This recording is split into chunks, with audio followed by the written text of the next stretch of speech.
നമസ്കാരം. തെന്നാലി രാമനുമായി ബന്ധപ്പെട്ട ഒരു കഥയാണ് ഇന്ന് നിങ്ങളുമായി പങ്കുവെക്കുന്നത്. ആ കഥ ഇതാണ്. രാജസദസ്സിൽ പണ്ഡിതന്മാർ തമ്മിൽ ചൂടുപിടിച്ചൊരു തർക്കം നടക്കുകയാണ്. മനുഷ്യന് ജന്മനാനുള്ള സ്വഭാവം മാറ്റിയെടുക്കാൻ ഒക്കുമോ? ഇതാണ് വിഷയം. സാധിക്കുമെന്ന് ചിലർ, ഇല്ലെന്നു വേറെ ചിലർ. രംഗമങ്ങ് വളരെ ബഹളമായി. എന്നാൽ ചക്രവർത്തി തിരുമേനി നിശബ്ദത ആവശ്യപ്പെട്ടു. നായുടെ വാലിൻ്റെ വളവ് തീർക്കാമോ? അടുത്ത ചർച്ചയായി. ആകാമെങ്കിൽ മനുഷ്യപ്രകൃതിക്ക് മാറ്റമുണ്ടാക്കാം. അതൊരു പക്ഷം. നായുടെ വാലിൻ്റെ വളവ് തീർക്കാമോ എന്നു പരീക്ഷിക്കണം. നിങ്ങളിൽ 10 പേർക്ക് ഞാൻ ഓരോ നായ്ക്കുട്ടിയെ തരാം. മാസം തോറും 10 സ്വർണ്ണ നാണയങ്ങൾ. 6 മാസം കഴിയുന്ന ദിവസം ഞാൻ നേരിട്ട് പരിശോധിച്ചു കൊള്ളാം, ചക്രവർത്തി പറഞ്ഞു.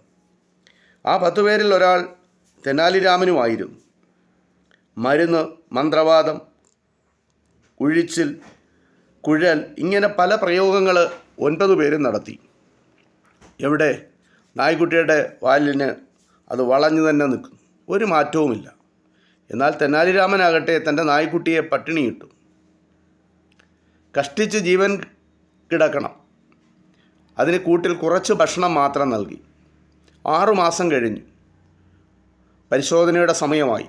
ചക്രവർത്തി 9 നായ്ക്കുട്ടികളുടെ വാലിൽ നോക്കി. ആ വാലുകളെല്ലാം തന്നെ വളഞ്ഞു നിൽക്കുന്നു. ഒടുവിലായിരുന്നു തെനാലി രാമൻ്റെ നായ്ക്കുട്ടിയുടെ പരിശോധന. അതിൻ്റെ വാൽ മാത്രം വളഞ്ഞിട്ടില്ല. ചക്രവർത്തി നായ്ക്കുട്ടിയുടെ വാലിൽ നിന്ന് ദേഹത്തേക്ക് കണ്ണുകൾ മാറ്റി നോക്കി. അവിടെ കണ്ടത് എല്ലും തൊലിയും മാത്രം. അപ്പോൾ ചക്രവർത്തിക്ക് ഒരു കാര്യം മനസ്സിലായി. തെനാലി രാമൻ നായ്ക്കുട്ടിയെ പട്ടിണിക്കിട്ടു. വാൽ പൊക്കാനുള്ള ശക്തി പോലും അതിനില്ല. വാൽ വളയാതെ താഴ്ന്നു കിടന്നു. കാരണം എന്തോ ആകട്ടെ, വിജയം തെനാലി രാമന് തന്നെ. എന്നിരുന്നാലും താമസിയാതെ നായ്ക്കുട്ടി ചത്തുപോയി. ആഹാരമില്ലാത്തതായിരുന്നു പ്രധാന കാരണം. ചുരുക്കം ചില ദിവസങ്ങൾ കഴിഞ്ഞു. തെനാലി രാമന് ജ്വരം പിടിച്ച് കിടപ്പിലായി. ഒരു പുരോഹിതൻ തെനാലി രാമനെ സമീപിച്ചു. പണം തട്ടിയെടുക്കണമെന്നതായിരുന്നു ആ പുരോഹിതൻ്റെ ഉള്ളിലിരിപ്പ്. രാമ, നിങ്ങൾക്ക് ഈ ജ്വരം ഒരു ശിക്ഷയാണ്. നായ്ക്കുട്ടിയെ പട്ടിണിക്കിട്ട് കൊന്ന പാപത്തിൻ്റെ ശിക്ഷ. ഈ പുരോഹിതൻ തെനാലി രാമനോടായിട്ട് പറഞ്ഞു.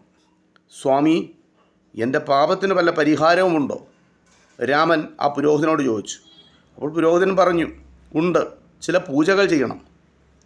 അപ്പോൾ രാമൻ ചോദിച്ചു, ആകെ എത്ര ചിലവ് വരും? അപ്പോൾ പുരോഹിതൻ പറഞ്ഞു, 100 സ്വർണ്ണ നാണയങ്ങൾ. അപ്പോൾ രാമൻ പറഞ്ഞു, അതൊരു വലിയ സംഖ്യയാണ്. എൻ്റെ പക്കൽ ഒട്ടും പണമില്ലല്ലോ, ഞാൻ എന്താണ് ചെയ്യേണ്ടത്?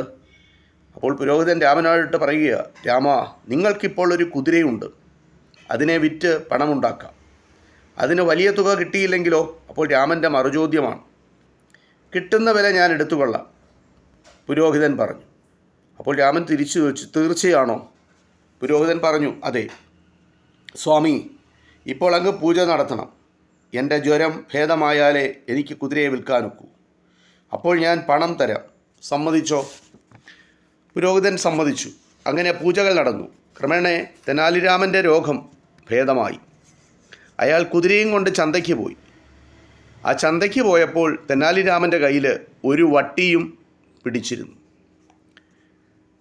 അപ്പോൾ തെനാലി രാമൻ ചന്തയിൽ ചെന്നിട്ട് ആ സാധനങ്ങൾ വാങ്ങാൻ വന്നവരോട് ഉറച്ചു വിളിച്ചു പറഞ്ഞു, കുതിരയ്ക്ക് 1 സ്വർണ്ണ നാണയം, വട്ടിക്ക് 99 സ്വർണ്ണ നാണയം. കുതിരയും വട്ടിയും ഒന്നിച്ചേ വാങ്ങാനൊക്കൂ. തെനാലി രാമൻ്റെ ഉച്ചത്തിലുള്ള ഈ ശബ്ദം കേട്ട് ആളുകൾ നോക്കി. കുതിരയ്ക്ക് 1 സ്വർണ്ണ നാണയം, വട്ടിക്ക് 99 സ്വർണ്ണ നാണയം. രണ്ടും കൂടി മാത്രമേ വാങ്ങാനൊക്കൂ. ഇത് ശ്രദ്ധിച്ച ഒരാൾ രണ്ടും കൂടി വിലയ്ക്ക് വാങ്ങി. 100 സ്വർണ്ണ നാണയവും തെനാലി രാമനെ ഏൽപ്പിച്ചു. തെനാലി രാമൻ ഉടൻ തന്നെ പുരോഹിതനെ ചെന്ന് കണ്ടു. സ്വാമി, കുതിരയ്ക്ക് കിട്ടിയ വില സ്വീകരിക്കണം, രാമൻ പറഞ്ഞു.